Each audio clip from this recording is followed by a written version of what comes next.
केदारनाथ में फिर से आएगी आपदा। एक सिद्ध अघोरी ने कर दी ऐसी भविष्यवाणी जिसे जानकर आपका भी दिल दहल जाएगा। केदारनाथ में अघोरियों और साधुओं की कहानियां कई सारी सुनने को मिल जाएंगी। केदारनाथ एक ऐसा पवित्र स्थल है जहां पर लोग अपनी मुरादें पूरी करते हैं। कई लोग ऐसे होते हैं जिनकी प्रवृत्ति ही साधु संत की होती है और गृहस्थ जीवन में उनका मन नहीं रमता। आज की घटना भी एक ऐसे व्यक्ति की है जिनका जीवन गृहस्थ जीवन में ना लगा और वे चले आए बाबा केदारनाथ की शरण में। सबसे पहले यदि आप भी महादेव को अपना परम पिता परमेश्वर मानते हैं तो कमेंट बॉक्स में हर हर महादेव जरूर लिखें और इस चैनल को सब्सक्राइब करना ना भूलें। यह घटना है नैनीताल में रहने वाले जगदीश की। जगदीश जब से पैदा हुआ था उसकी माँ मिताली अत्यंत खुश रहने लगी थी। मिताली के पति अंग्रेजों के नौकर थे और यह घटना जिस समय की है उस वक्त भारत में अंग्रेजों का राज था। मिताली के पति जो भी कमाते उससे घर ठीक ठाक तरीके से चल जाता था, पर उनकी ख्वाहिश थी कि उनका बेटा अंग्रेजों के राज में एक ऐसा अधिकारी बनेगा कि जिसे देखकर सभी गर्व करेंगे। जगदीश जब अपनी माँ के पेट में था तब से उसकी माँ मिताली रामायण, वेद पुराण और शिव पुराण का अध्ययन करती थी, जिसका असर ये हुआ कि जब जगदीश इस दुनिया में आया तब से ही उसकी वाणी एक महापुरुष की तरह हो गई थी। बचपन से ही जगदीश की सभी हरकतें आदतें साधु संतों के समान थी। वो बैठता भी तो ध्यान की मुद्रा में, फल और सादा भोजन खाकर ही पूरा दिन गुजार लेता। 4 वर्ष की उम्र में ही वो ज्ञान की बातें करता और अपने सभी सखाओं को सुनाता। जगदीश की ये हरकतें कहीं न कहीं उसकी माँ को अत्यंत चिंता में डाल देती। मिताली जगदीश को समझाया करती कि वो जो भी कर रहा है वो सही नहीं है, पर जगदीश हमेशा ध्यान में ही लगा रहता। जगदीश महादेव को पूछता था और उनके ही समान तप और ध्यान करता था। जगदीश जब बड़ा होने लगा तो उसके पिता ने सोचा कि उसकी शादी करवा देते हैं, शायद उसका जीवन बदल जाएगा। शायद वो एक साधु के जीवन से एक सामान्य मनुष्य के जीवन को जीने लगे और इसी कारण जबरदस्ती 13 वर्ष की उम्र में ही जगदीश का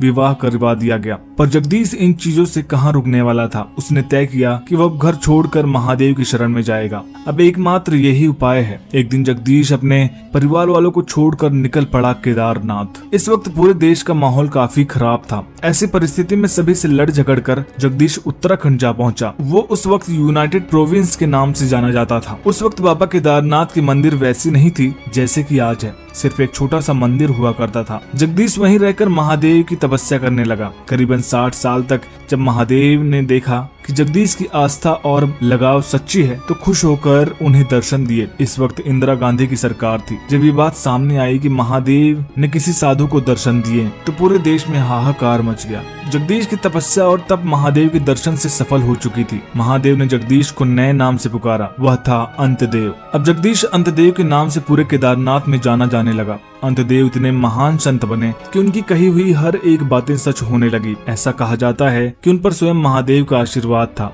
जब केदारनाथ में आपदा आने वाली थी तब अंतदेव 103 वर्ष के थे। उस अवस्था में भी उन्होंने प्रलय आने से पहले की घोषणा कर दी थी और सभी को चेतावनी दे दी थी कि प्रलय आने वाला है, सभी अपनी अपनी जान बचा लें, क्योंकि इस प्रलय से यह दुनिया विनाश की ओर जाने वाली है। जितने पाप और जितनी गलतियां अब तक हुई हैं उन सभी को सुधारने का सही मौका है। प्रलय आने से ठीक 15 दिन पहले अंतदेव ने ऐसी भविष्यवाणी की जो एकदम सटीक निकली। ऐसे ही एक बार अंतदेव को मिलने एक बूढ़ी स्त्री आई। वह स्त्री अपने परिवार को बहुत प्यार करती थी। उसका इकलौता बेटा था जो उससे बहुत प्यार करता था, उसका बहुत ख्याल रखता था। बद्री केदारनाथ धाम में दर्शन करने आई थी। तभी उसे बाबा अंतदेव के बारे में पता चला तो वह उसके पास उनसे मिलने के लिए चली गई। बाबा ने स्त्री को देखते ही कह दिया कि तुम्हारे पास ज्यादा वक्त नहीं है, 2 दिन में तुम्हारा सबसे करीबी ही तुम्हारे मृत्यु का कारण बनेगा। स्त्री घबरा गई। उसे लगा कि न जाने ऐसी क्या बात कर रहे हैं। बाबा ने उनसे पूछना चाहा पर तब तक उसका बेटा पीछे उसके पास आ गया और उसके बेटे को देखकर बाबा को समझ आ गया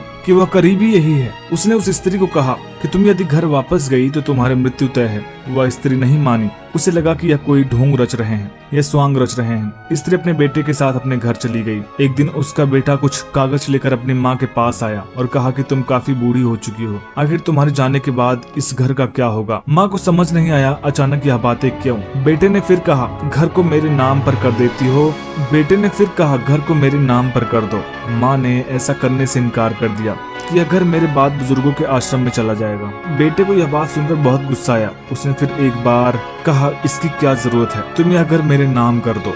जब माँ ने इस बात को साफ इनकार कर दिया तो उसके बेटे ने एक भारी सी वस्तु से अपनी माँ के सर पर दे मारा। अंत समय में उस बूढ़ी औरत को बाबा अंतदेव की बात याद आई और वो महादेव का नाम जपते हुए इस दुनिया से विदा हो गए। उन्हीं बाबा अंतदेव ने एक और भी भविष्यवाणी की है कि अगर इसी तरह चलता रहा तो केदारनाथ में एक बार फिर से प्रलय आएगा, क्योंकि केदारनाथ को अब एक पर्यटक स्थल के रूप में जाना जाता है। लोग वहाँ पर घूमने जाते हैं, महादेव के दर्शन के लिए नहीं। और केदारनाथ में साफ सफाई का भी ध्यान नहीं रखा जाता है, वहाँ के पर्यावरण को भी नजरअंदाज किया जा रहा है। तो ऐसा हो सकता है कि एक बार फिर से महादेव का प्रकोप सबको देखने को मिले। इसलिए उन्होंने पहले से ही सबको ये निर्देश दिया है कि सब लोग इस बात पर ध्यान दें और इस प्रलय को रोक लें। आपको ये वीडियो कैसी लगी हमें कमेंट बॉक्स में जरूर बताइएगा। वीडियो पसंद आई तो वीडियो को लाइक करिएगा, शेयर करिएगा और चैनल को सब्सक्राइब करना मत भूलिएगा। हर हर महादेव।